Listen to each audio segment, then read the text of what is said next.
You didn't see it already. Robert Saleh just been fired by the New York Jets. Pretty surprising move as the Jets were 2-3, which obviously coming into the offseason signing Aaron Rodgers, or getting Aaron Rodgers back, sorry, from injury. A lot of people expected them to be Super Bowl contenders. And I'm not defending Robert Saleh. I don't think he was a great coach. But like at the end of the day, he's the defensive minded head coach, and the Jets defense since 2021 when he came to New York has been, outperforming expectations. Somebody actually made a stat that since 2021, the Jets defense is top three in EPA play, which is expected points added. And they're first in drives per possession. So he's been delivering on defense. He brought the defense back to New York that Rex Ryan brought. Kind of that old school Jets defense, And I'm not defending Saleh because, again, I don't think he was a great coach.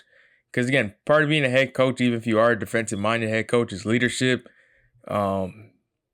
Obviously you got to be involved in the offense to some extent. We see Bill Belichick, who was a defensive head coach, obviously. He was involved in leadership. He helped out Tom Brady a lot. I don't think Robert Saleh really was able to do that too much. But again, I don't think he really deserved to be fired so quick into the season. I think I would have given him at least until the offseason. But I can see why the Jets would fire him. Actually, I really can't. But if their argument was, they need some more juice, I think if you were to have that kind of, thought process, I think you would fire Nathaniel Hackett before anything.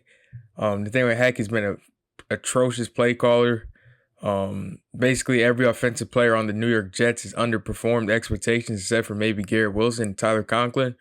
You look at Breece Hall, the way he's playing, averaging 2.9, 3.1 yards per carry.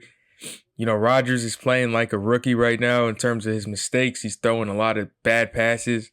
And you expect more from your veteran quarterback who's getting paid that much money. So I just think, Robert Saleh was unfortunately the scapegoat.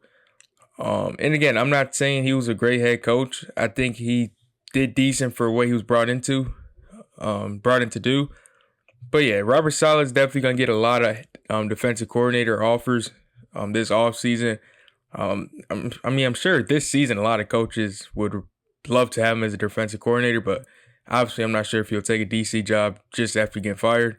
But yeah, as a Colts fan, we definitely have a nice seat for him in Indy. I would love to have him over Gus Bradley any day of the week. And yeah, let me know what you think of this firing.